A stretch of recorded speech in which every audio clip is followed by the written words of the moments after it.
My name is Tamil Kendall, and I'm the director of the Partnership for the Women's Health Research Canada, or POWER.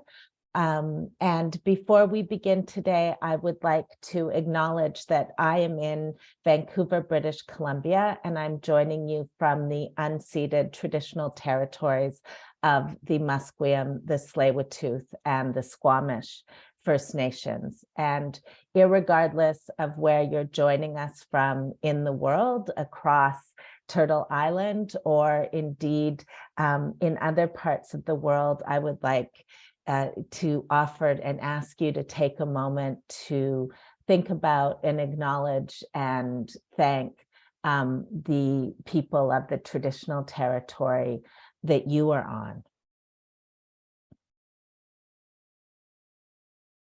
So I'm really excited, personally excited by this session. And just to let you know a little bit about POWER, we are a collaboration between 5 Women's Health Research Institutes, the Women's Health Research Institute in British Columbia, the Women and Children's Health Research Institute in Alberta, the Women's College Research Institute at Women's College Hospital, IWK Health in the Maritimes, and the Women's Health Research Cluster, which is based at UBC, but which has international reach. And we have a shared vision of better health for all women, trans, and non-binary people through research equity, excellence, and inclusion. And having these conversations about the health of women, trans, and non-binary people, and how research and advocacy can improve those health outcomes is a very important part of this work. So I'm excited today that we're having this national and indeed international conversation together. And I would invite all of those who are attending to send the hosts and panelists questions, comments in the chat, and we will pick those up at the end of the session when we have an opportunity for moderated discussion and some discussion among the panelists. Let me just make sure that I've covered the little housekeeping pieces that I needed to cover. And now it's really a huge pleasure for me to invite and introduce Joanna Erdman, who is a professor and the MacBain Chair in Health Law and Policy at the Schulich School of Law at Dalhousie University. And she's going to talk about reproductive justice in digital life. Please go ahead, Joanna. Wonderful. Thank you so much, and especially for the invitation to join you today and to open our conversation. And in fact, my goal with these remarks is very much to set a frame for the conversation by asking about the ideas that have shaped digital innovations in abortion care to date, but then also to ask about what ideas can shape how we feel and think about what comes next, the innovations of the future. And I like this future orientation because I really think the future is already here for us. In preparing for this talk, I was reading and focused on some of the media coverage around chatbots, which have produced these quite impressive responses to human queries. And they've been impressive primarily because of how human they seem. Really, they're emotive, they're empathetic answers to queries. I wondered if some of you have seen these conversations too. They're really quite extraordinary in how much these chatbots seem to care and how much they seem to want to be cared for. And most media coverage has focused on how these chatbots are becoming more human. But when I was reading this coverage, I was equally fascinated by the question of whether or not we are becoming more digital in our interactions as well. So how much of ourselves is being transformed into digital signals, and how much, therefore, are we disappearing from the real world and only coming to live in a virtual one?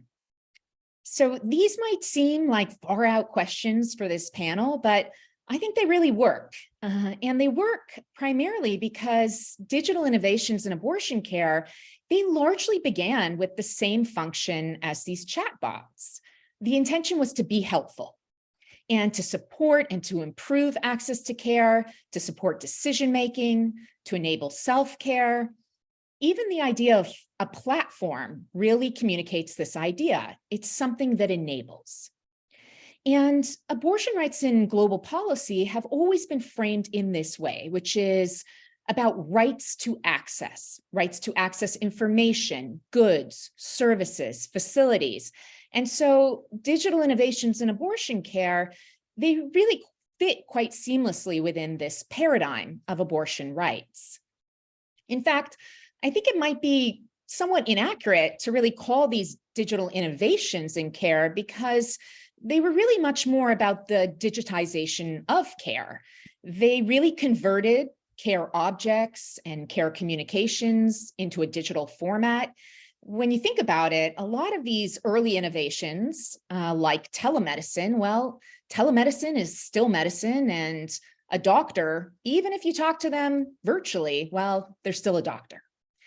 And truly, this is how legally these innovations worked. So for example, telemedical abortion, in pandemic policies, when telemedical abortion was increasingly allowed, it really took this kind of frame of reference. Telemedical abortion was allowed in law because it was seen as doing the same thing, just a different way. No-touch protocols, for example, they promised that medical practitioners, they would and could do everything they had ever done in abortion care, only virtually. And the measure of success of these innovations was indeed how faithfully they represented that original. And they often did this in a kind of philosophy of leanness, the idea that the guiding value of these innovations was efficiency in terms of time and resource. It was really an intention to simplify things. But I think, like all innovations, sometimes they come not from the technology per se, but they come from the changing contexts of the use of that technology. And I think that that has been particularly true in the case of telemedical abortion. Maybe it was not always so innovative in its design, but it really became innovative when it allowed people to jump jurisdiction. And this is because legal environments of abortion care are so critical to shaping abortion access. And I think all we have to do is look to the United States right now and the increasing relevance of this idea of jumping jurisdiction in abortion care, when after Dobbs and the fall of Roe versus Wade and the full authority of regulating abortion was returned to the 50 states, the question became more desperate than it had ever been before, which was how to provide abortion care across state lines. But really, the truth of it is that this has been a practice globally for a very long time. It's really the foundation of a lot of transnational online abortion services. And I'll use here the example of Women Help Women. And originally, a lot of those organizations, they were designed and framed their work in the same access paradigm. But I think today we would recognize these online service providers and many allied actors like abortion hotlines as doing something different. I mean, they were truly digital innovators. And they were digital innovators because they transformed abortion care as much as they increased access to it. And here's why. Why do I think that they are true innovators? I think it's because they actually used information and communications technology to change the nature of care, because they were no longer trying to mimic or substitute for clinical care. These were helplines, and they came from a very different tradition, a tradition that was then repurposed in abortion care. As a helpline, they offered help to people who asked. And that often included emotional support to people in distress. These were lifelines. They were dedicated. They were staffed around the clock. or at least more than clinical hours. And they really required quite minimal action from the user to connect into those resources. It was like an automatic and immediate connection to aid. And so this was a very different model of care from the kinds of eligibilities, the authorizations that tend to typify clinical abortion care, really no matter what the legal jurisdiction you're working in. And so in other words, here there was just no material analog to this abortion care. These were not digital consultations, digital clinics, digital surrogates. No, this was really a new kind of care. And it was fundamentally different. It was different because the kind of information that was exchanged was really practical information. It was information about how to take the pills, where to get them. Of course, medical practitioners instruct you on these things too, but the instruction here was different. It was really about supporting people to have abortions on their own.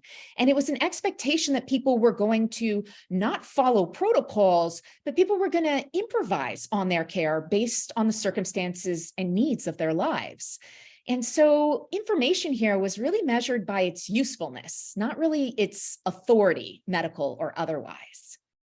Hotlines, they were also developed in a model of accompaniment rather than service delivery. The idea was to be with you, to support you, to follow you all through your care. So the idea is that you would never receive a programmed message from these services that said something like, "I'm sorry, I don't know how to discuss that topic with you," or "I'm sorry, I can't show you that," or "I'm sorry, I don't have enough knowledge to help you with that." This was just an impossibility in this model of care.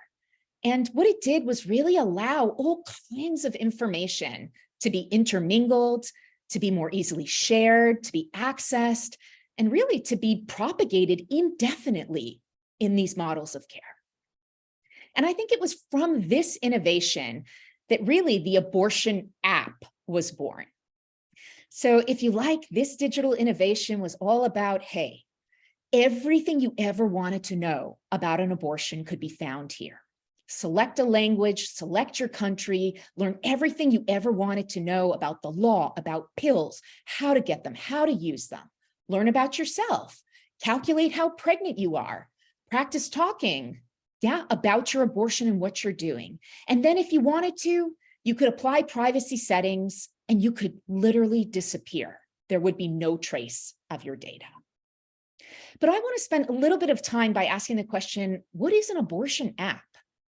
I think it's really interesting to ask the question of how different is it than the simple digitizing of abortion hotlines?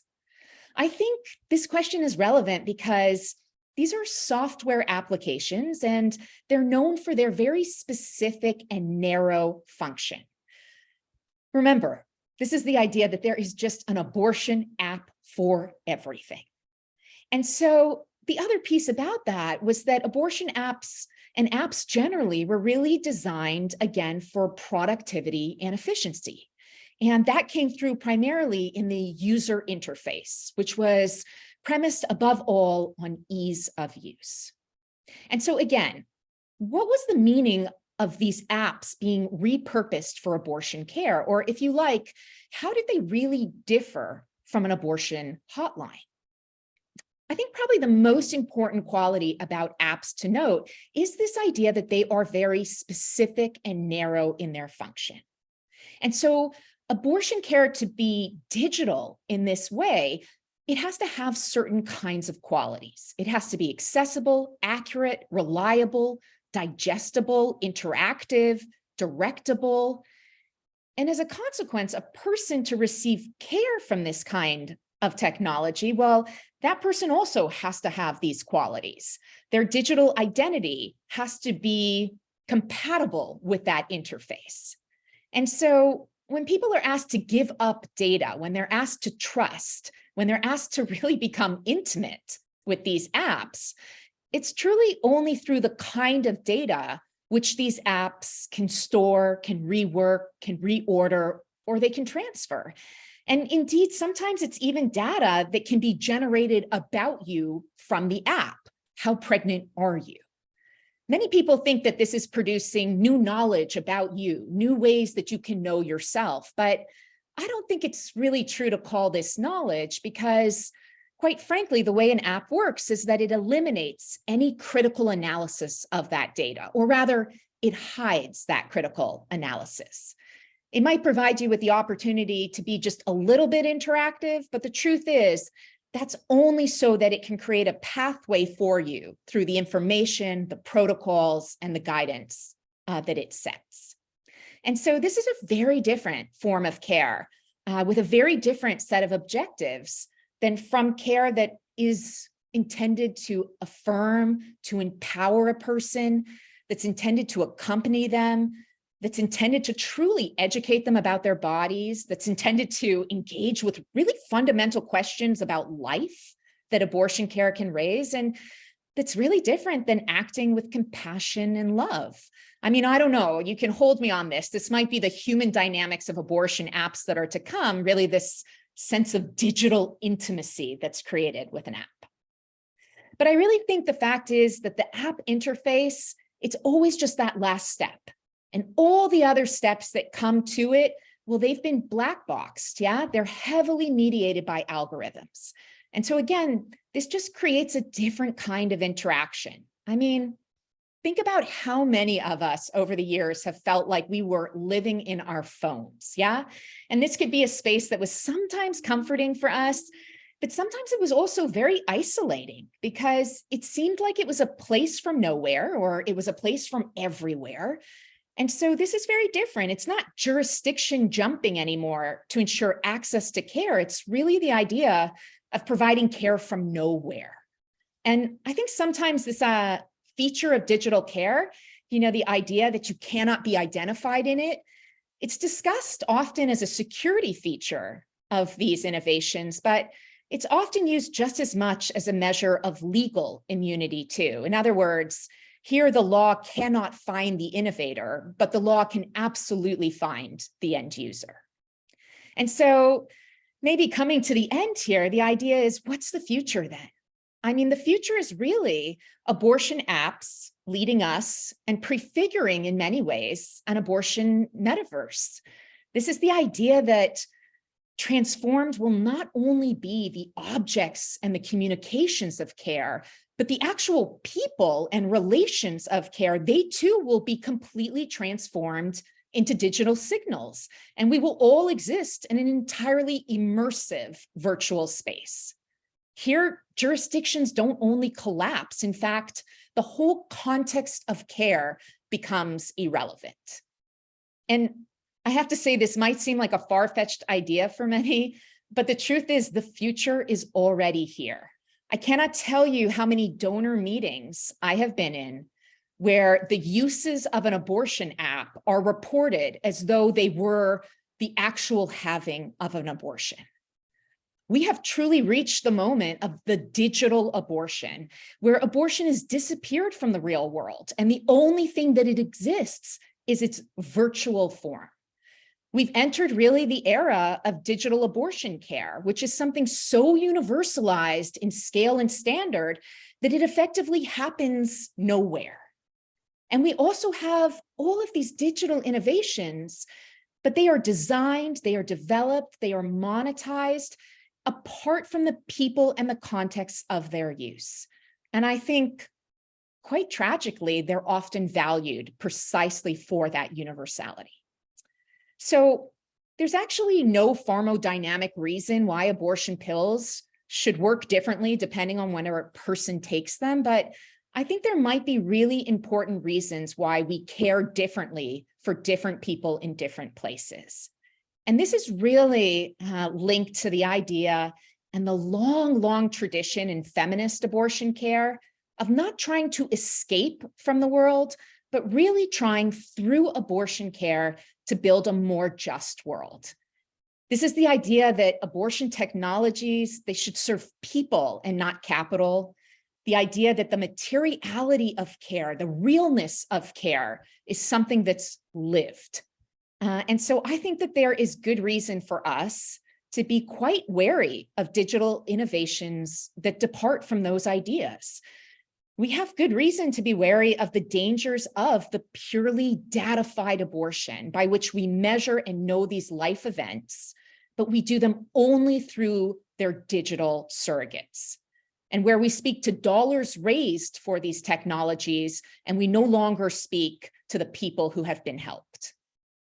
So I think abortion care, it's just this idea that abortion care has always engaged ideas of more than efficiency and scale.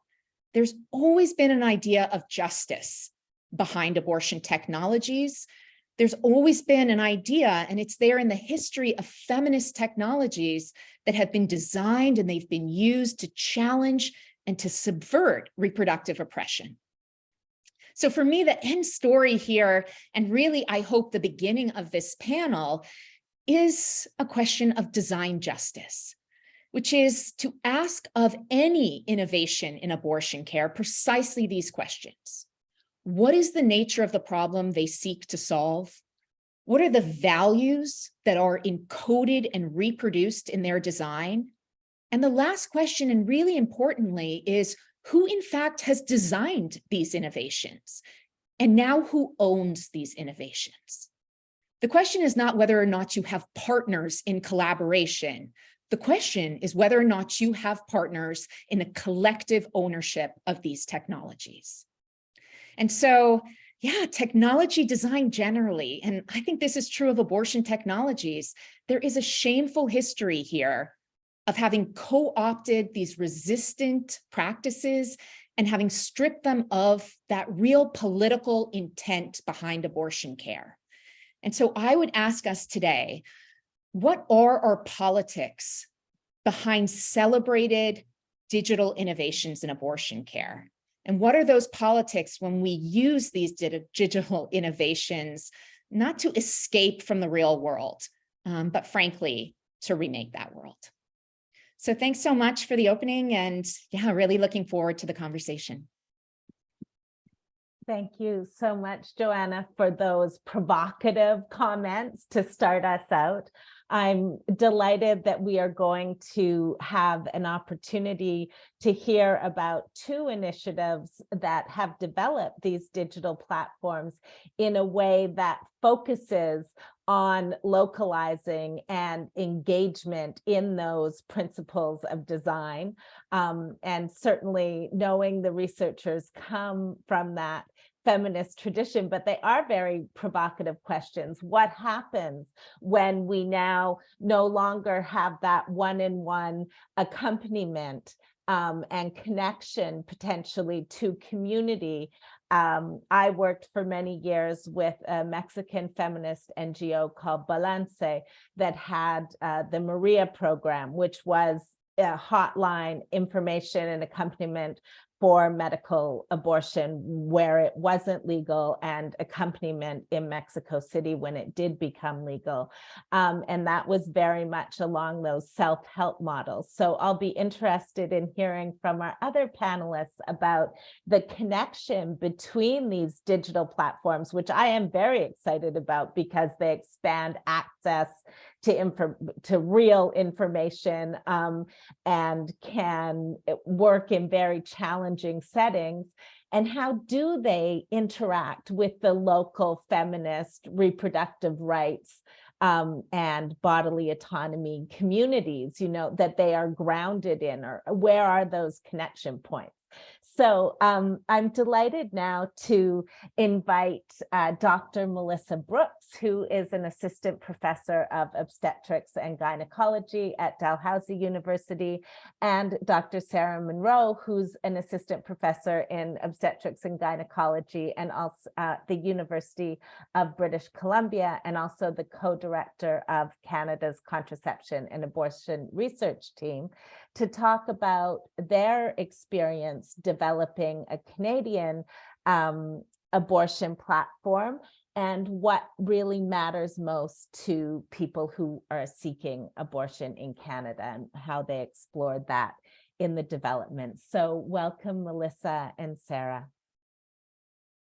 Thank you, and thank you for having me, and thank you for that really provocative talk, Joanna. It was very interesting, and certainly it made me think about a lot of things in terms of the research that Sarah and I have been doing. So I'd love to hear your thoughts on that. I'm just going to share my screen here.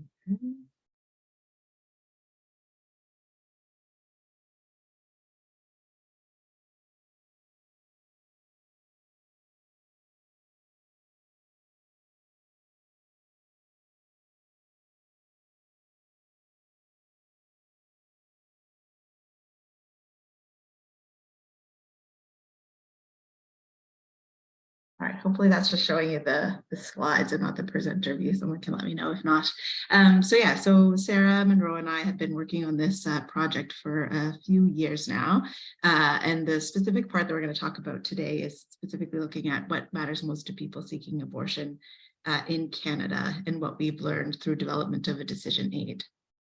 So in terms of some background, abortion is a very common procedure. About 1 in 3 pregnancy-capable people in Canada will have an abortion sometime in their lifetime. So very common for experience for Canadian people.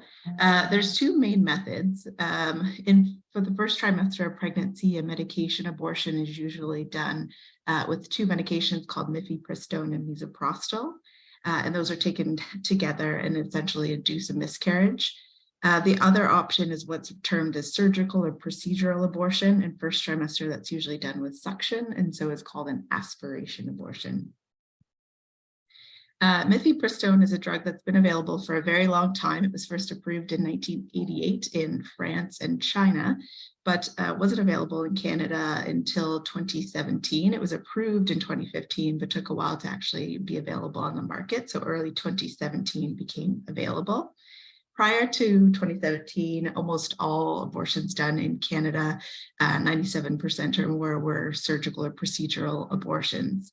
And those were usually in large urban clinics. So there was a big disparity and continues to be a significant disparity between rural and urban areas in terms of access to abortion.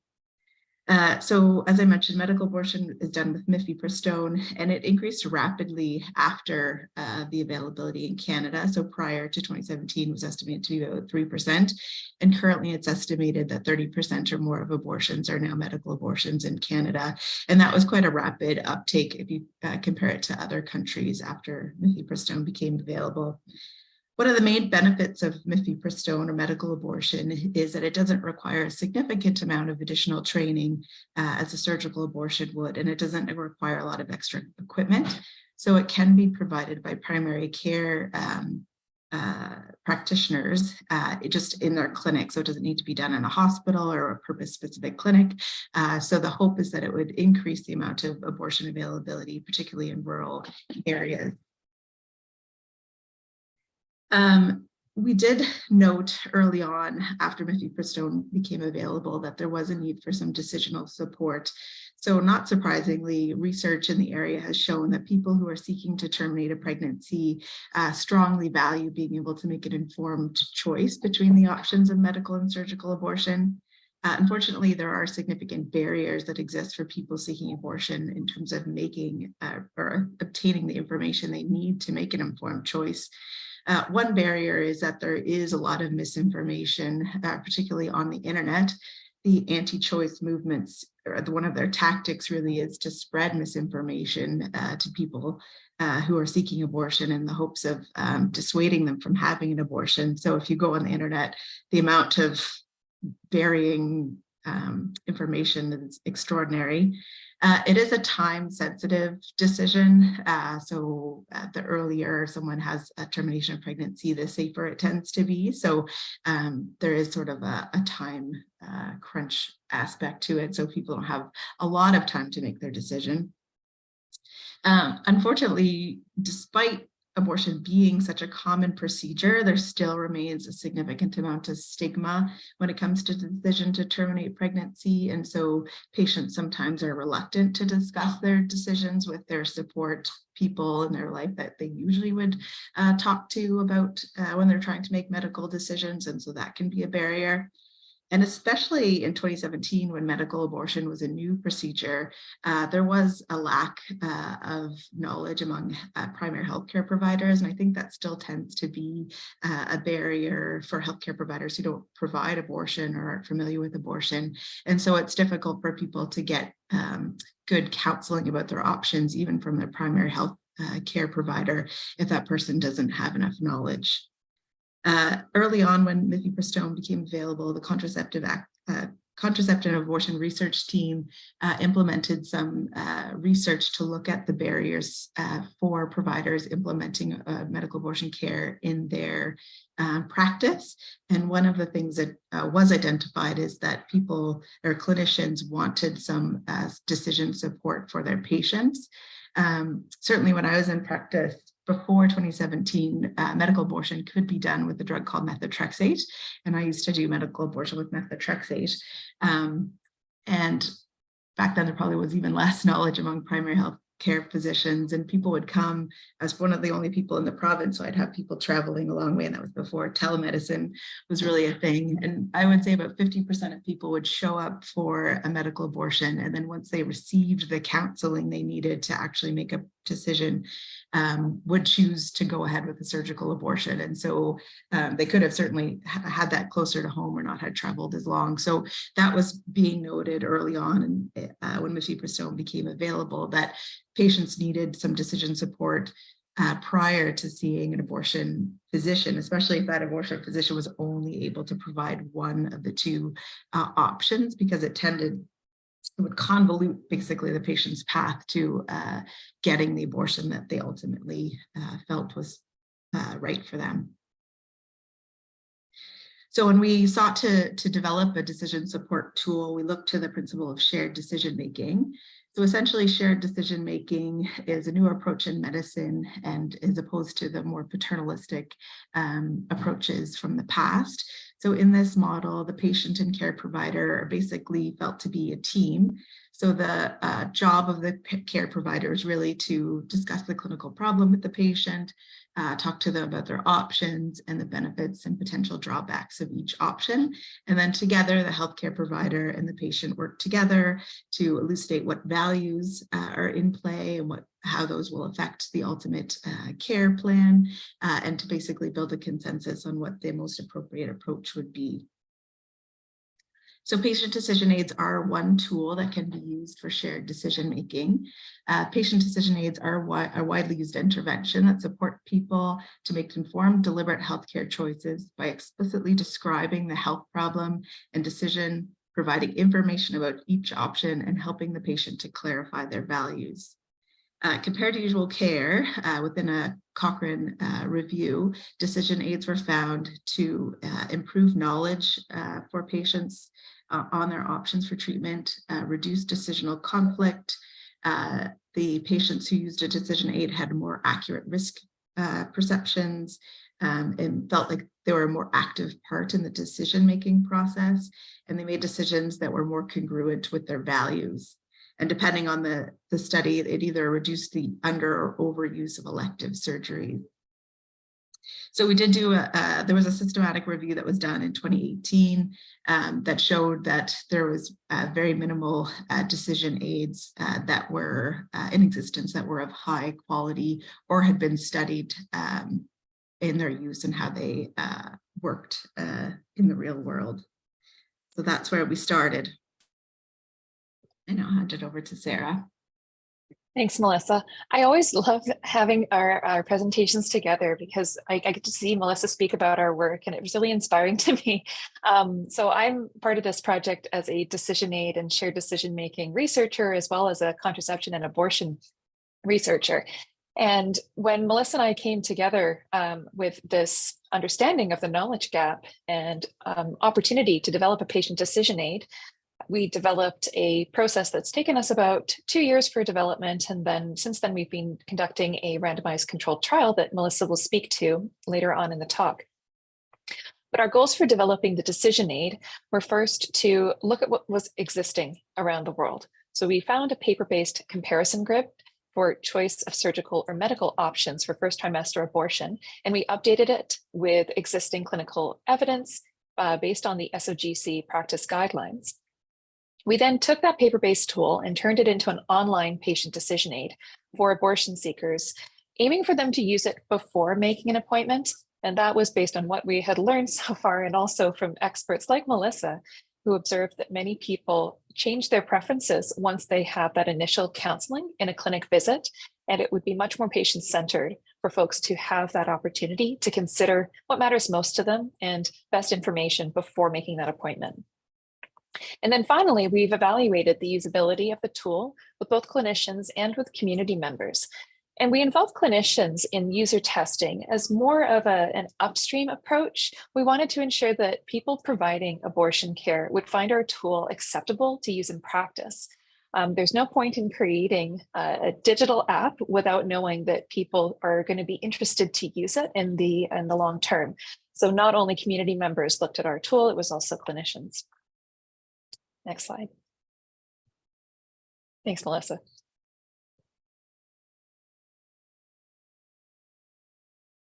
Our design process, as I mentioned, it went over a couple of years, and it followed these 5 systematic steps that are provided as guidance from the International Patient Decision Aid Standards Collaboration.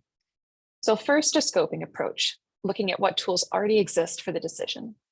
And then next, a needs assessment. So we didn't just do qualitative work on our own or do this through our usability testing. We also had really great literature that was already available in Canada and in similar health service settings, providing us with information about what people's decision-making needs were when making this choice.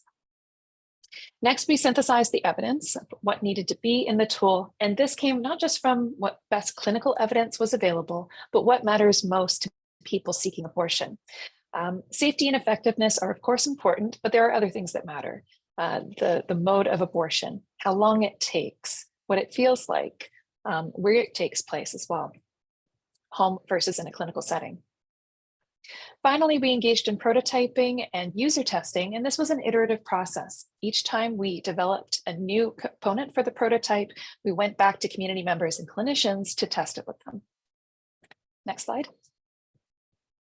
All right, so now I'm going to walk us through the prototype that's currently being tested in our trial. It has 5 sections, starting here with the introduction, providing abortion seekers with an understanding of the options available to them in Canada. The next 5 sections go through about me, which are questions to help understand the appropriateness of different methods for people, indicate like different contraindications that may make one method more appropriate than another. My values section, my choice, which helps people to understand their informed preferences, reviewing their decision-making, including a knowledge test, just to see if they actually went through the decision aid and learned something new, and then an action-oriented summary. Next slide. Our introduction section that talks about the options available is an extensive option grid that goes through, like an FAQ, the different attributes of the decision and how they differ based on option. And this here is the summary that we include before they go on to answering some questions. Next slide. In this platform, one of the most attractive uses for users is they get to personalize it. So we've included here 7 features of the decision that differ based on method. And the user gets to click on which options matter most to them. And then next slide, they get to indicate the relative importance of these features. So for instance, here I've selected the importance of avoiding pain, having it at home, and having fewer appointments, and then shifting the relative importance of these.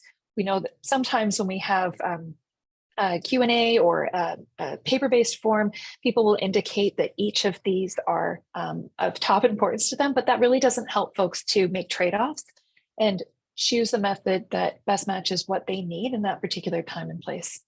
Next slide. What happens then is that the website is able to generate what we think from an algorithm perspective is the best match for that individual. And if you advance it, Melissa, I've got here, it's indicated that based on the features that I've selected, the best match for me would be the abortion procedure. There's a summary of the options and the attributes again, so the individual can go ahead and click off abortion pill if they prefer, based on what they've learned. Next slide. This is the summary page. And from here, it summarizes what the user went through and clicked, answers some questions about what to do next. Also, if you advance there, Melissa, we have here again, this is what I put hypothetically, there is a leave button in the top right, which based on our user testing, of course, we know is important. If people are completing this in a way where they don't have full privacy, they can click on this and it goes to a Google search page. And then finally, we are continuing to update this, find an abortion provider. So after somebody has made their informed choice and knows what matters most to them, we're able to link them with geographically appropriate resources to go ahead and make an appointment with a clinician, where they would again discuss their options and what would be best based on their clinical situation. Next slide. In our user testing, we met with 25 community members, 92% of whom identified as women, 16% of whom disclosed a history of abortion. We also spoke with 25 clinicians involved in abortion care. Next slide. And if we advance through here, I just want to indicate some of what we have learned about the decision aid so far. That users identified that they felt it was highly user-friendly, that they would prefer to use it before a consult. And interestingly, among clinicians, only 72% indicated that they would use it in practice. And that was partially due to qualitative feedback we received that clinicians would be concerned about how appropriate it would be for low literacy populations or for populations who don't use English as their first language. And that leads us to the next steps for our project. It can be used at any time during the decision-making process. It can help patients to be directed to appropriate providers. But we're also interested in knowing, will it improve decision quality for people seeking first trimester abortion care? And is it going to improve decision quality for people who face structural barriers to access because of language, because of identity, because of geography? Next slide.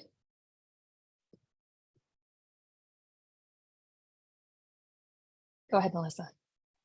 So we have developed a randomized control trial and completed a pilot so far of this study.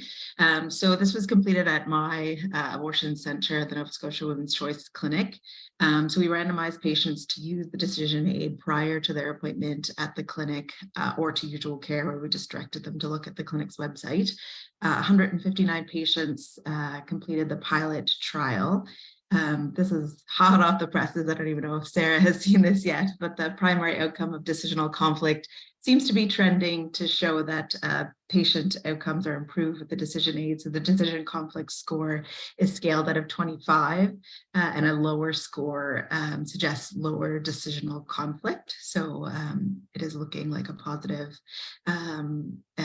outcome from using the decision aid.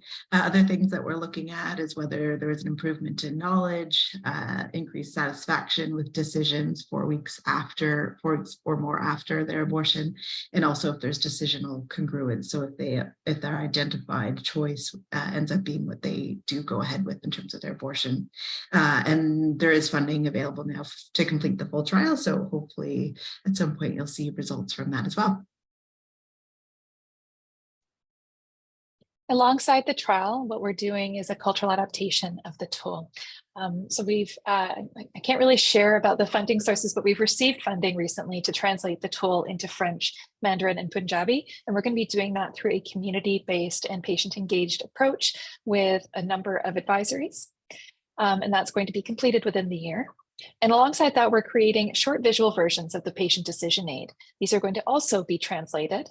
And these videos are going to summarize the key elements of the decision aid and are going to be shareable on a bunch of different platforms. So you can use the decision aid on your phone, but the videos will also be shareable in other work that I've been involved in around dissemination of decision aids, sharing links to these tools in the email signature for different abortion service providers, clinics, abortion access funds. It's been a really great way of sharing these tools to make them accessible to people who are making this critical decision.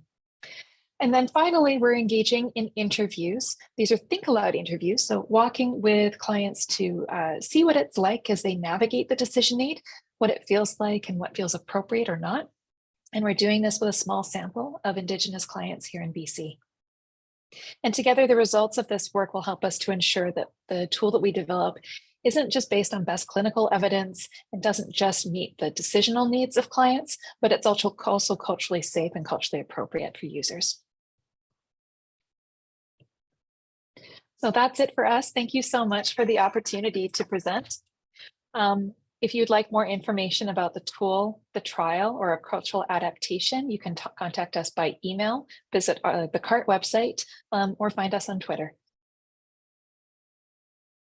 Thank you so much, Melissa and Sarah, for that presentation and sharing the updates. It's very exciting that your initial results from the pilot seem to reduce internal conflict, that there's congruency there. And so that's great news, and that you're going forward with these adaptations and a full RCT.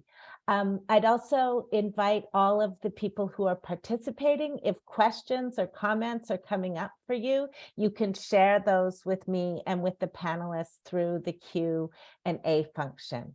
And now I want to invite Dr. Rupang Gill, who is the co-founder and executive director of Vitala Global, and also a clinician scientist and assistant professor at the University of Toronto's Department of Obstetrics and Gynecology, to make her presentation, which is titled Innovation is Vitala, Opportunities and Challenges of Co-Created Digital Platforms for Self-Managed Abortion in Humanitarian Settings. Welcome, Rupang. It's lovely to have you here. Thank you so much, Tamiel. It's so nice to see so many folks here that are friends of mine and that we've worked together. I'm just going to share my screen here. And let me just put the presentation mode. So I'm hoping that you cannot see the notes there. Everything looks okay. Looks great. Great, thanks so much. So it's my pleasure to present today on our work that we've been doing over the last couple of years. And I think it's really interesting to hear from Joanna, and then as well as from Sarah and Melissa. I think there's a lot of complementary pieces of work here, and I'm really looking forward to the discussion. So I'm going to be talking a lot about some of the work that we've been doing in terms of co-creating a digital solution for self-managed abortion in a humanitarian context. So I wanted to start off, first of all, to share Vitala's story. So Vitala basically is a not-for-profit organization. We were founded in 2020. My co-founder here, Genevieve Tam, and I received support from Options through Grand Challenges Canada.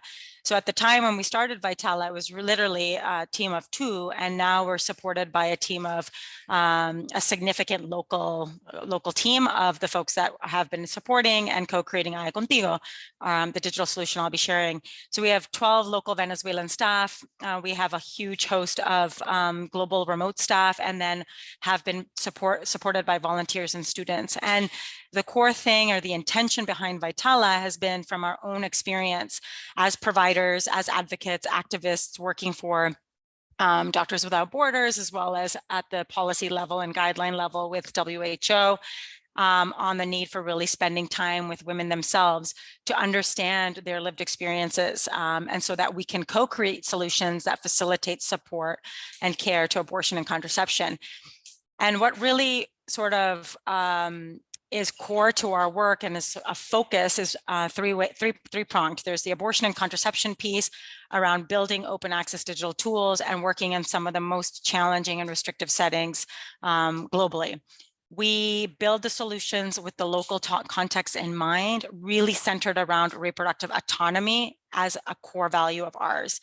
So we're bridging, as I said, the abortion and contraception piece around restrictive settings. And we really feel that it's possible, especially in contexts like Venezuela, which I will share in more detail about, that even despite if the healthcare system is failing them, that it is a complex humanitarian crisis, it is possible to build quality solutions for and with these communities. So we utilize a vigorous human-centered design process, which I will share, to co-design digital platforms, but they're also really, there's a huge emphasis on movement building and a virtual support that's provided in real time. It is not just about the human-centered design, which I really want to highlight, but it's how we as a collective are building a movement and bridging not just the self, but with their community as well, and the context in which they are living within, with the goal to really facilitate access to quality and supportive abortion and contraception care. So to inform our method, we've actually developed these design principles, and we are really committed to these 6 design principles that run through every aspect of the co-design process that we do with women and girls and folks of childbearing potential. And some of these things that we really try to embody at Vitella is that we want to ensure we're equitable, we are inclusive, authentic, credible, results-driven, agile, and female-led throughout every aspect of our work. And so we're very deliberate in ensuring that we are staying true to our motto of local solutions for global problems. So this New York Times article was published in 2021 when we were in the midst of our work. And this young woman, her name is Fexibel, 24 years old, mother of 3. She's a young Venezuelan woman. She's living amidst the economic crisis and was unable to afford basic necessities, let alone the contraceptive method of her choice. And it wasn't even actually really available, particularly around the COVID-19 pandemic. So she was pregnant and sought an abortion through a clandestine clinic. It was performed with a hook, punctured her uterus, and she hemorrhaged to death. So this issue globally, every 23 minutes, a woman is dying of an unsafe abortion, a cause that is entirely preventable. And so our solution, Aya Contigo, that we've co-created with Venezuelan women and communities is for people like this young woman.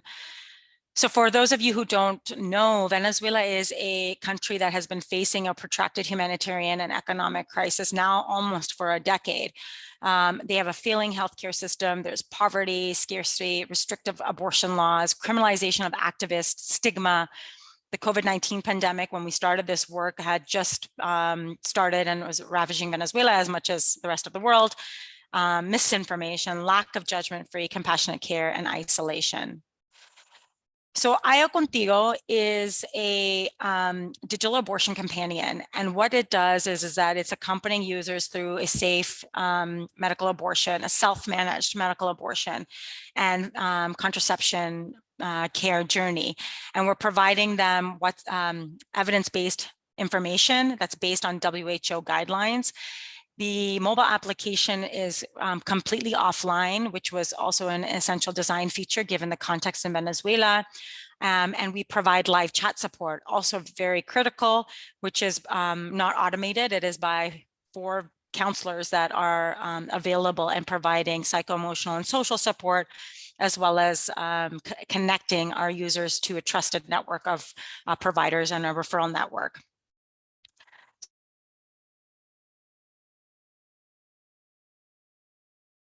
So here's the sort of the key findings from each of the phases. And so essentially we do sort of a deep dive contextual analysis and stakeholder mapping, and then the user-centered research that's both quantitative and qualitative, a lot of iteration and storyboarding amongst local community groups. So they really feel that the solution is something that is supporting their work. And then we did a process evaluation to really test in real time the feasibility and acceptability of Aya Contigo. We had to change our recruitment strategy, particularly because we started this work and then the pandemic hit.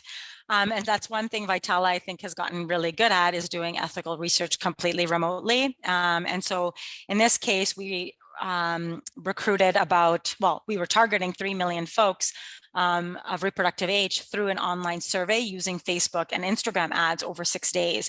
And within those 6 days, we were able to receive 1,148 Venezuelans who responded with a 71% response rate. So we had 851 respondents, and this was in July of 2020.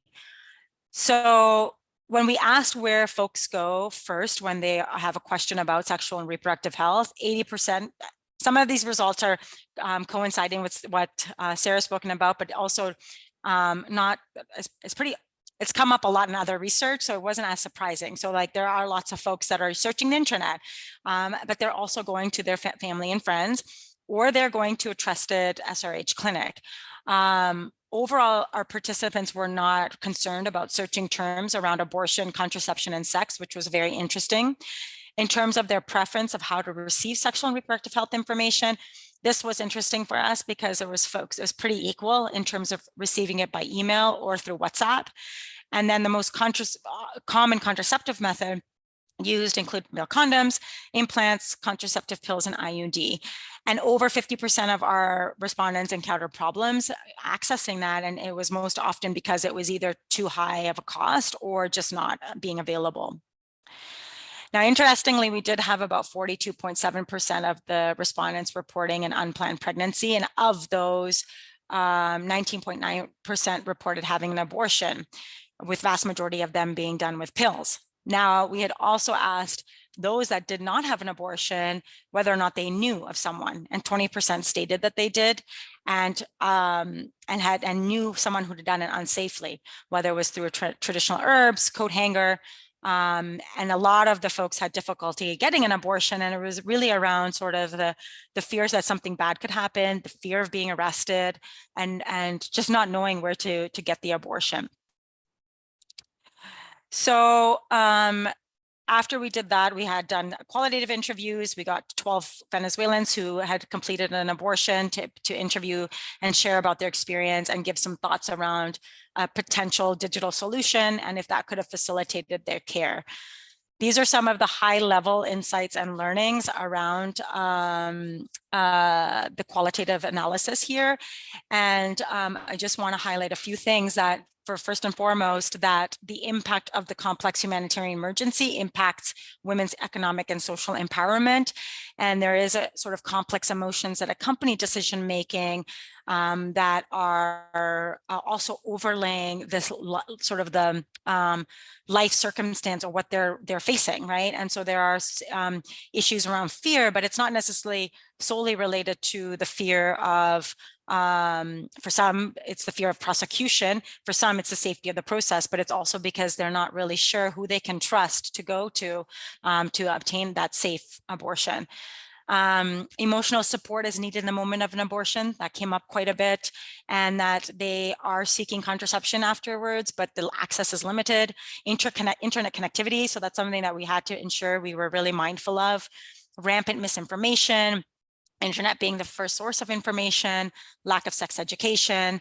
And interestingly, in this part of the research, we learned as well that when we asked them about different types of apps they may be using, many were already using menstrual cycle apps.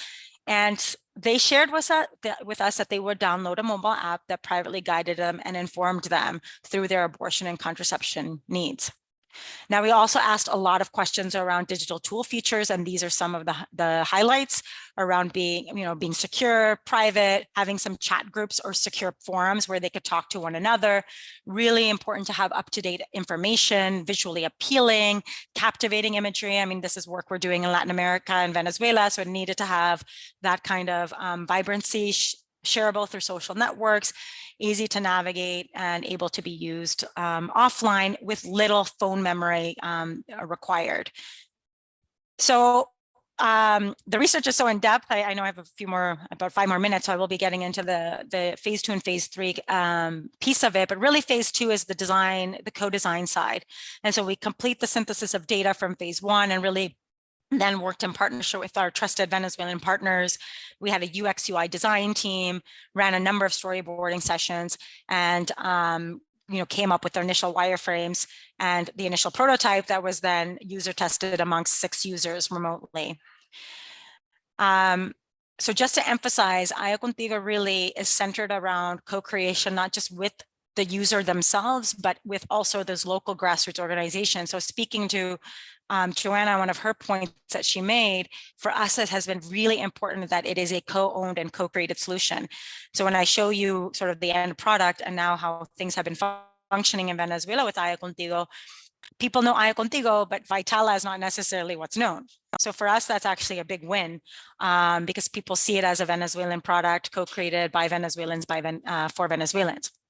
So this next 2 slides highlight sort of the iterative process of the prototype. So here you'll see sort of the black and white side that we had in the beginning stages, and then we had more of a colorful side that kept getting iteratively designed based on the feedback, right? I do a shout out to our developers because they are folks that are also very mission and values aligned to our work. They are not-for-profit, female-led. They train folks that have been victims of gender-based violence or sex trafficking and to be software developers, and then give them an opportunity to work for them. And so these are the folks that have been supporting us and developing Aya Contigo. So Aya has 3 ways that we support users. The Estar Buscando Tener un Aborto is essentially the self-managed abortion process. So we have a step-by-step accompaniment, allowing them to, from self-assessing eligibility all the way to self-assessing that succeeded with a checklist. And then all the way through the app, there's the virtual chat that is supporting our users. The feasibility study, I think, was very important for us because it highlighted some real interesting findings that we are now incorporating, and also was very interesting for me just from my position when I was, as I've worked for WHO and looking at some of the ways that we talk about pain, even as a provider actually, about pain and bleeding and the experiences that folks are going through, that it has made me really reflect on how much we don't know and how much we actually underestimate about people's experiences as they're going through their medical abortion processes. And so we had 40 folks that real time tested the app. We really were looking for acceptability of it and whether it's acceptable for the user to self-manage their medical abortion, including their feelings on preparedness, confidence, and support. And so some high level points here is that our app really supported folks to feel prepared for the bleeding that they would expect. And we did ask them, like, how much was the bleeding compared to your normal menstrual period? And vast majority said heavier and much heavier. And then also around the pain. And then, in coinciding with this, they really did feel that I prepared them for the pain they would feel.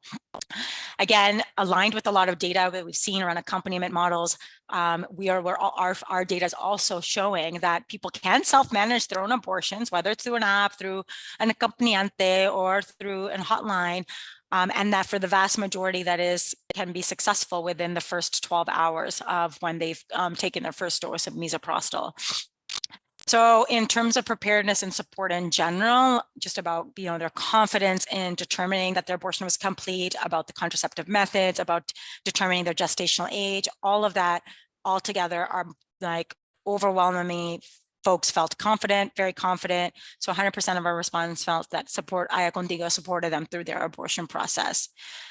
And then just to kind of complement that data, we had qualitative interviews as well. And what really was so interesting for us, I'm not going to read through these all in detail here, but what we learned in this process was that Aya Contigo was essentially becoming like a bridge. We were really embedded within the ecosystem where partners that necessarily were not speaking to each other, whether they're larger SRH clinics versus the local feminist acompañantes, now through this platform, how we built the program, how it's now being implemented in Venezuela, these folks are connecting with one another through Aya Contigo.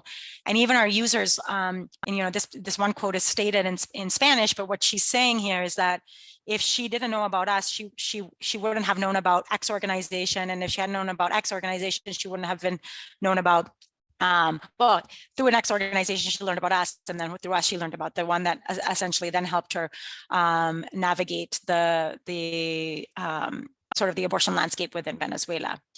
So just to close, so we've been reflecting on why could Aya Contigo be a game changer. We launched Aya in Venezuela March 2022 last year. We took and hopefully this will come up in a lot of the discussion part that we'll talk about, but we took a lot of time and effort before launching regarding safeguarding and cybersecurity.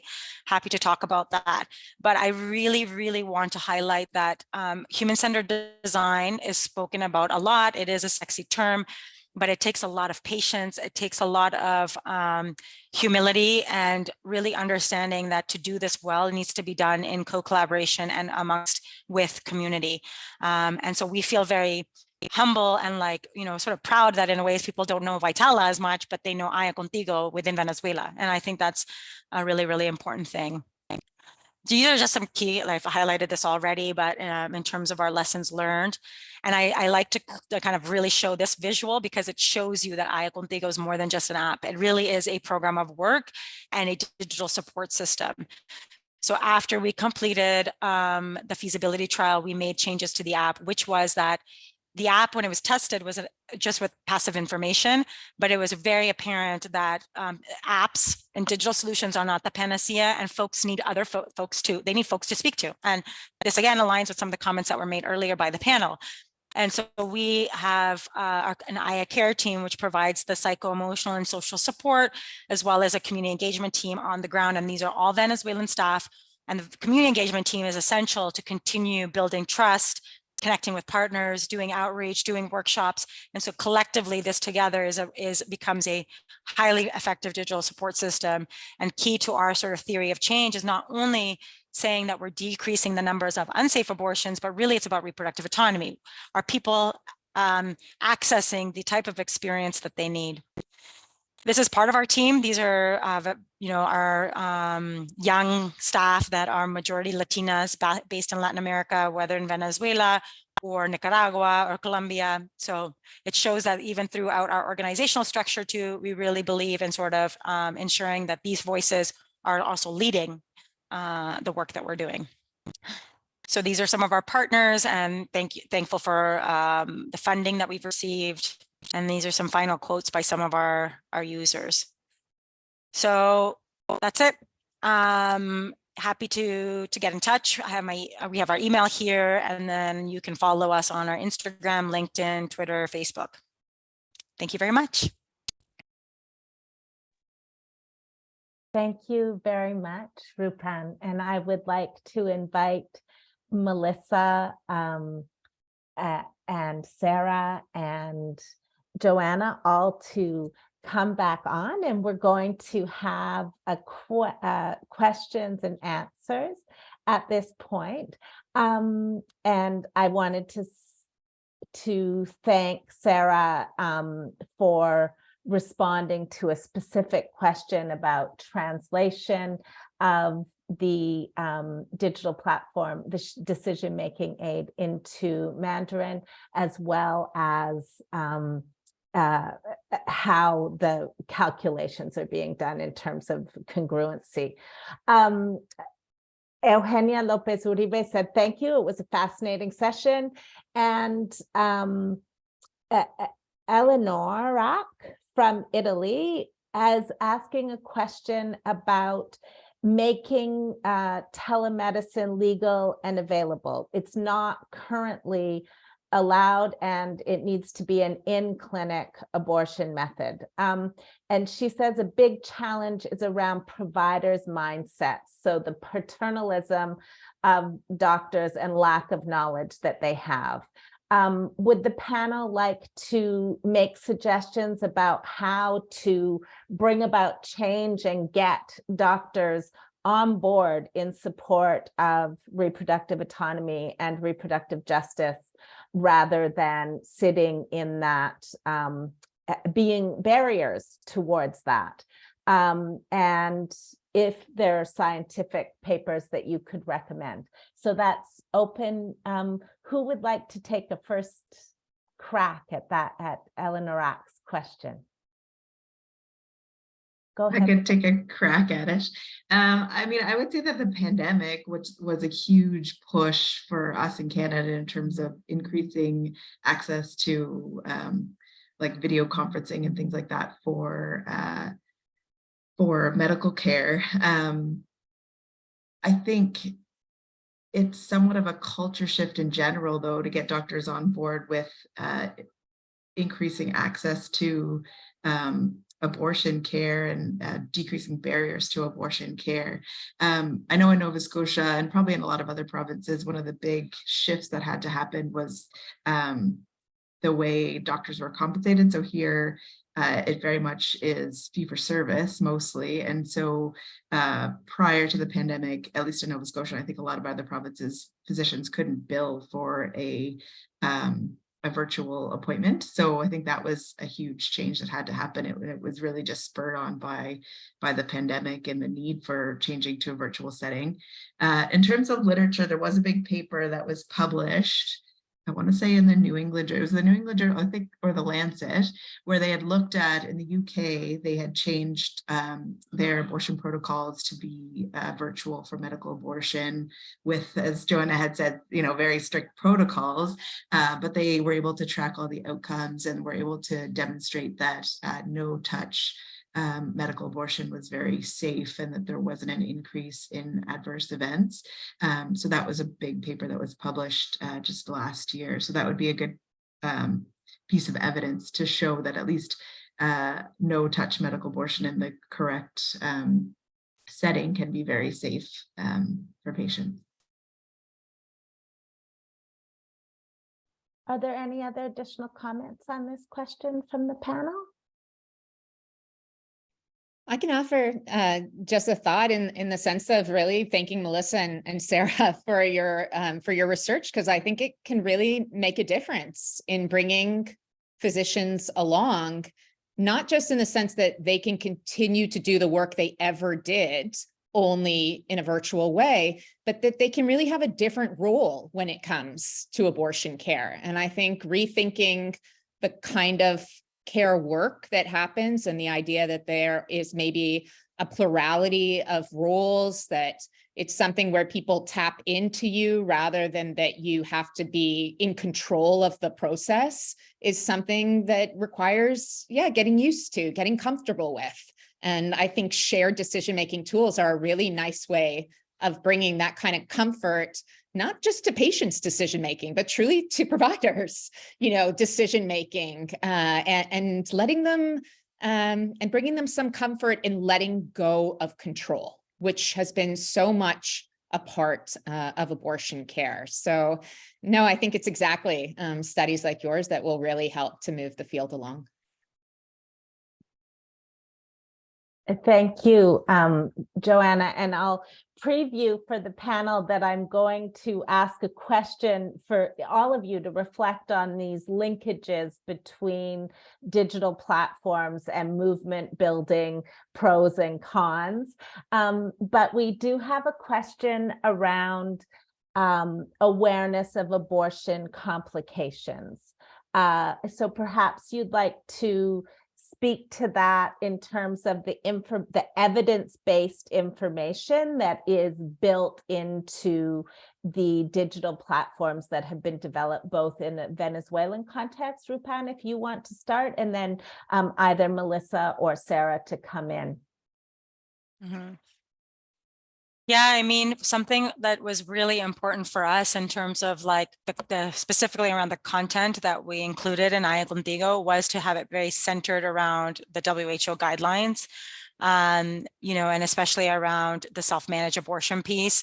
And so I think for that person who's asking this question, I think the WHO guidelines in terms of how we do this evidence synthesis, in terms of how we create those recommendations, they do their best that they can with the evidence that they have, but I do think you can utilize that as a tool. And I do remember even with myself when I was working at the WHO and working with so many like partners, even in Venezuela with the organizations we've been working with, the guidelines actually play in a very important role in guiding their work. And so I find that is one way to sort of highlight the complication risks, and also recognizing, for example, for self-managed abortion, even surgical abortions in the first trimesters, they're so safe, and we have such good evidence to support that, like less than 1% risk, even safer than taking, pills that we just get over the counter for pain control. So I think utilizing something that is a strong global guidance can be super helpful. And I know that from my own experience in Venezuela and other countries I've worked in, that the WHO guidelines go a long way. Yeah, I love these points. And I think what we hear consistently from abortion seekers is and providers is there's a difference between understanding the safety profile of medical abortion and the perception of it, or what it actually feels like in clinical practice. And that's another barrier. So it's one thing to communicate, yes, abortion pills are incredibly safe. We have decades of evidence to support that, but what it actually feels like in practice for folks. And I think that this is also consistent with any type of care that is stigmatized, where healthcare providers maybe don't have the opportunity to speak with their colleagues about it. to learn about it in a group setting, to speak with their hospital organizations or experts that have been providing abortion for some time. Where we lack that communication and interprofessional support, it becomes really difficult for clinicians to feel confident and to feel like they have safe backup. And in Canada, we've tried to overcome that through the Canadian Abortion Providers Support Platform, and through, clinical experts like Erdman and Melissa, who are able to give these public talks and to demonstrate, how comfortable it is to include this care in their work.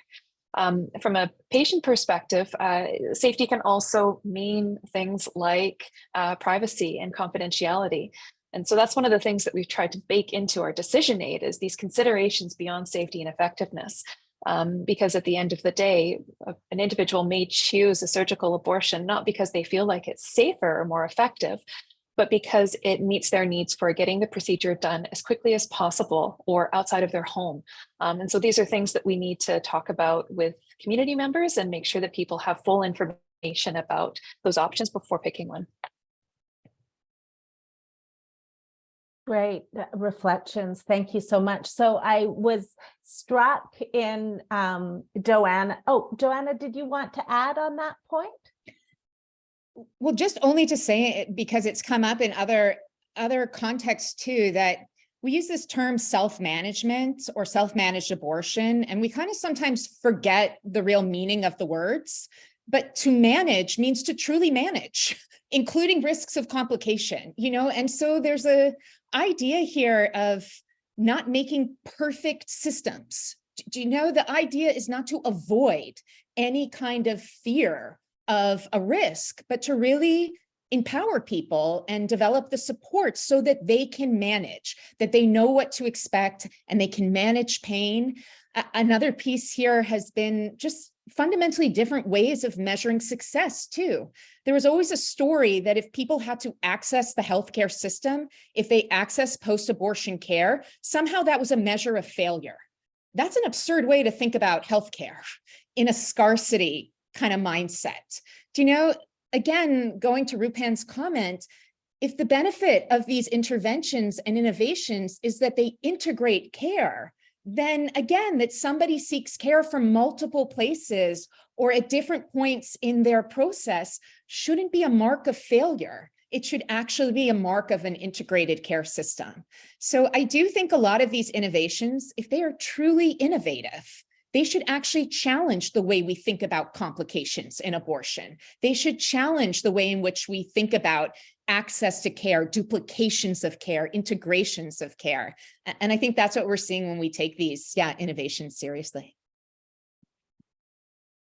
Thank you, Joanna. I do want to see if there are further reflections. So I was very struck about the conversation that shows how these digital platforms are linking both to services, whether that's through information about services in the Canadian app, or Rupan, actually the live chat with live counselors. And then we're starting to see this pick up a bridging function in the movement. And Joanna, you made some comments at the beginning talking about care from nowhere. And I think that actually what we've seen here is, while there is the possibility for more access to information and to care that does jump jurisdictions and legal barriers, we're actually seeing in the responses how very localized the use of the apps are. And I'd like to hear some reflections, if you have further reflections on that movement building piece. And also, Joanna, if you have further reflections or questions about it. So if there are questions between the panelists, please go ahead.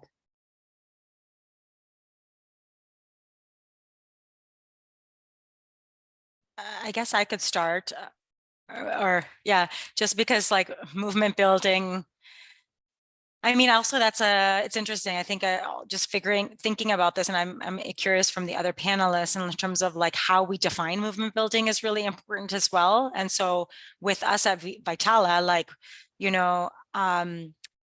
we were we were very mindful of this because I think around community engagement or movement building or, you know, including the voices of local folks, like I really loved what Joanna said at the end of her talk about how it's not just a matter of including these folks, but really that what you build is actually co-owned.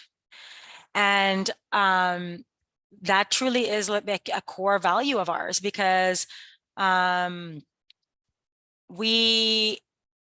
so a part of us, like how we're defining movement building, is really about building the trust and really understanding in a way that's as best as we can, removing about our biases as best as we can in terms of what we think about the context and what folks may need, and really starting with the blank slate. So for example, when we co-created Aya Contigo, we didn't know what it was actually going to be. I very well knew the context. I knew that there's hotlines there. I knew there's acompañantes. We started for a long time talking to them first to figure out how best to, like, we learned there was ways that they needed their work to be more efficient.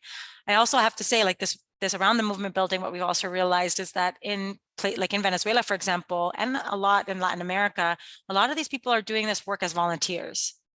And so I've been having conversations with folks here in Mexico too about this, and that in our case, in this work and how we've been doing it, we actually have created some infrastructure now for folks that were not necessarily getting paid, now getting funding, like the acompañantes in Venezuela, like the people that are the virtual chat. They're not volunteers. We pay them, and we pay them fairly. So I think a lot of this, like, it's about building trust. It's having those conversations. It's about, as a person who's leading the organization, having your ego be checked, right? So you're not like, always checking your ego. So I feel like I'm curious, because I think movement building, we talk about it, but for every organization and every type of project and everything that you're doing, it's a very, I'm curious, like how Sarah and how Joanna would define it as well. And then one thing for us is we are very, very committed to localization in a way that, because I even just saw it, I was frustrated working for MSF or like WHO, et cetera, that we talk so much about localization, but when it came down to like what's actually happening on the ground, it's that whole, like, let's include some people in the conversations, but it's really not co-owned. Like, we're not really building something that's not only going to be a pilot, but also like, how can it be sustained? How can it be scaled? Like, there's so many things that you need to consider. And that's where I think the movement building piece and like the building trust and working with community is so critical. Thank you, Rupan. Sarah, please go ahead. Yeah, it's interesting how in Canada, a lot of the movement building that the contraception and abortion research team has led has been around policy and practice shifts. So developing a social movement that engages decision makers to do evidence-based policy change around abortion access, and practitioners to overcome those hurdles we've mentioned and take that first step to be an abortion provider when a client comes into their clinic and has a positive pregnancy test and asks for a prescription for the abortion pills. So I think that what I would love to point out to is kind of responding to another person's comment is around resources. I love to plug the Canadian Abortion Providers Support Platform wherever I can. And it's very, very straightforward, as Melissa mentioned, to become a medical abortion provider. And you can find all of the key resources around clinical practice guidelines and checklists on the landing page for that website. And if you become a member, where your information remains confidential and private and housed on a university platform, you can connect in with other people who are prescribers and dispensers in Canada.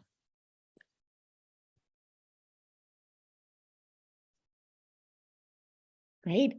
That's a great question. And I would probably answer it by saying, what are you moving to build? Do you know, because I think it's very easy to talk about social movements, but in the end, the question is, what do you want to build? And for me, something that's been coming across and hearing about the projects is an idea of building abortion care that's really health and social care. Do you know, because of how much the kind of diversity of care inside of these digital innovations are integrating. And so I saved this as a real question. I wanted to ask Melissa and Sarah about how much you involved abortion counselors and I ask this because, of course, this formally, I think, and not so much anymore, but especially when we had abortion clinics, this was a very specific and defined role, and a specific and defined person separate from the provider of abortion. And counseling was very different than just informed consent to a medical treatment. And so it'd be really great to look at some of the considerations that counselors would introduce into abortion decision-making that's really quite different from looking at abortion as just a medical intervention, because counselors always looked at it as a social integration, as a social intervention. And so that's why I think, Rupen, I love this idea of really thinking about apps or digital innovations as primarily functioning in an integrative way. This is such a different way of thinking about what do these things do. And I think when you said they integrate so many different parts of care networks, but the question would be then, do they also integrate social networks? Because for so many people, it's not just about abortion as medical care. It's really about how it integrates into their entire social lives. And so all of this is to say, again, like, what are you seeking to build? What's the movement here? And I think, again, a lot of these apps and the context in which you work with, Rupen, is interesting to say everything else is crumbling around you, but you've got these apps to kind of keep you up. But the idea is, how does that integrative function actually help to build the world around you? Do you know what I mean? Not just inside of the care and the technology, but using the technology to do something in the world. Yeah. Can I respond to that? Because I love that. I'm like going to write that down. And what are we moving to build? Yeah, I was going to say like something about our virtual chat and the counselors that are on that. So core to that program of work is that psychosocial and emotional piece that we are providing. And so what we have realized is that our users, like a next part of our work is really about looking at how, again, it's not just about the app, but how are the folks that are going through the app or that are being connected to it are empowered to be agents of change themselves, so that they then can go out and sort of kind of carry on with the work. And we're seeing that with even users coming back to our app and asking us that have used the app for their abortion and then wanting to work with us or work for us or be part of the movement. So for us, that's a really interesting finding because we weren't expecting that.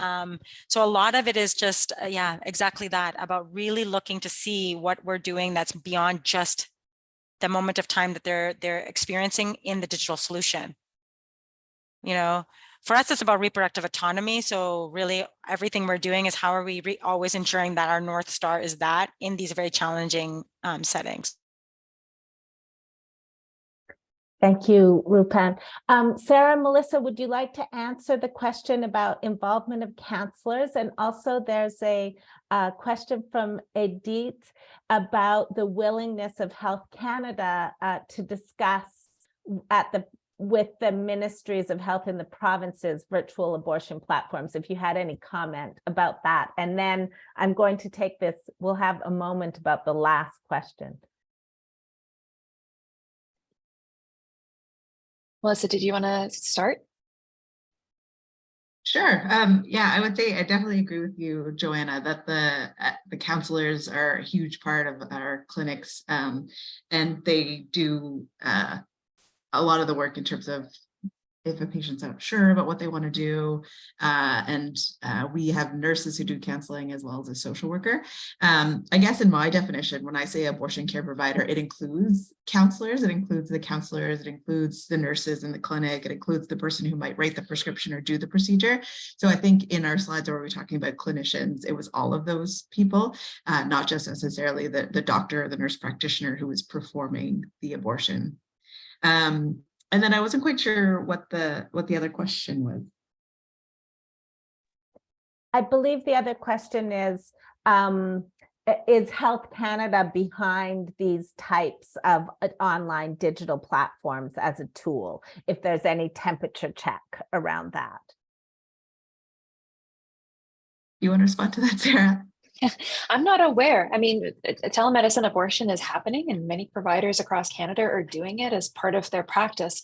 I don't know that there needs to be anything special around creating something that's connected in with Health Canada, but I'd be really curious to know what they think or feel about that. And perhaps to, again, go back to the public, what is the demand for having a platform that is within the healthcare system, but not necessarily linked with individual practices and care providers.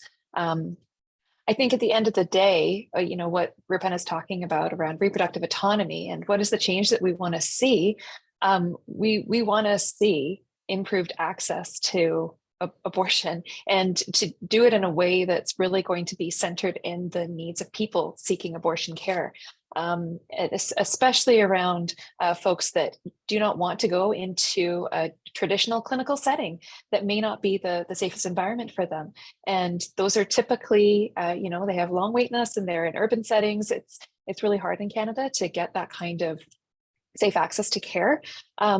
And so that's where having better access to telemedicine abortion is one of the many different solutions.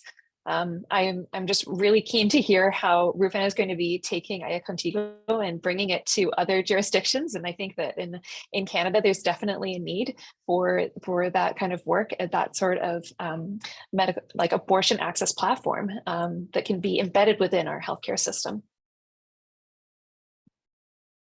But I do think healthcare systems have to change too, because the real risk of some of these innovations is that they privatize the care. 100%, if your care is provided inside certain facilities by certain kinds of healthcare practitioners in our system, it will be publicly funded.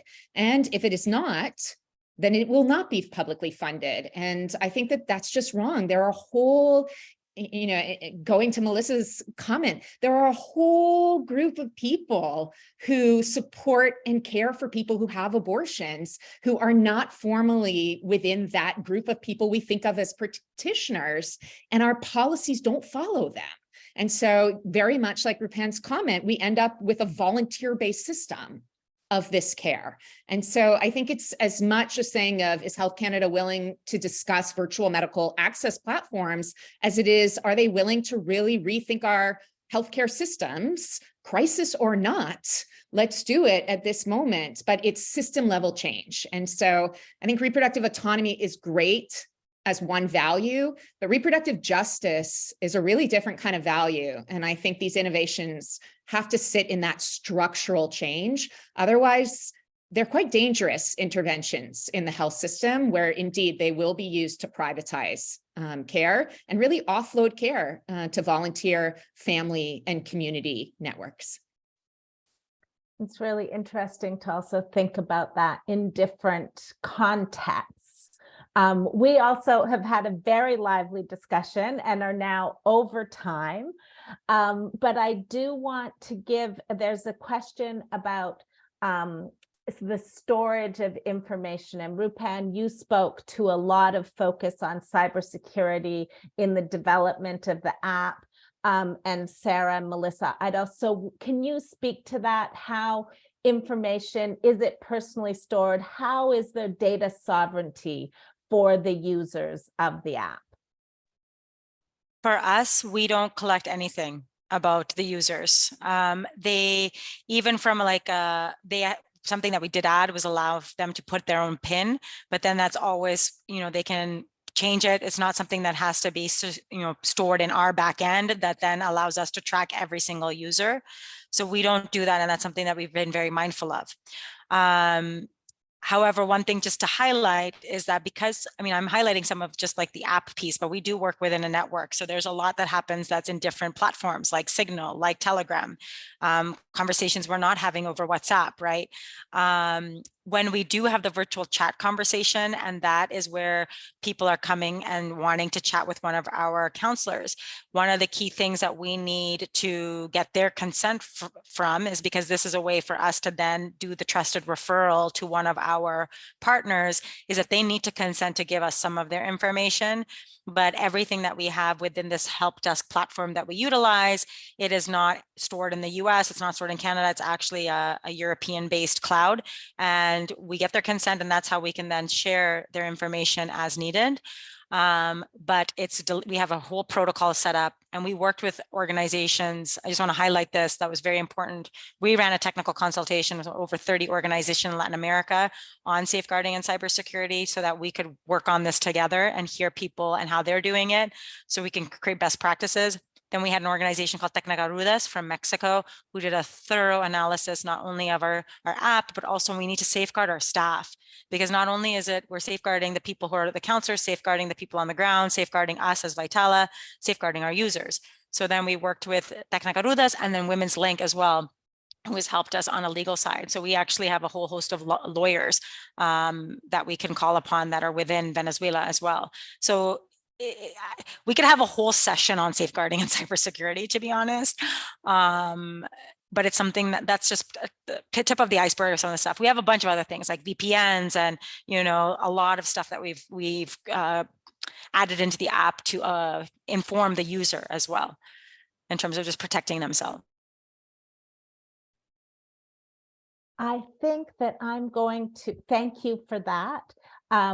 I'm going to have the last word as we're 5 minutes over, and just really thank the 4 panelists for your time and your expertise in this lively discussion, and all of the participants. And please also share, this will be available on the Power webpage. So if you have colleagues who are unable to attend but are fascinated by this topic, please, they will be able to enjoy the session on the Power webpage. Thank you very much, everyone. I feel like we could talk at least for another 15 more minutes, but that would be abusing of your time. So with that, we'll say good evening to those in other places, and have a great afternoon and the rest of the morning if you're in the Pacific time zone. Thank Thank you. you. Thank you. Bye-bye.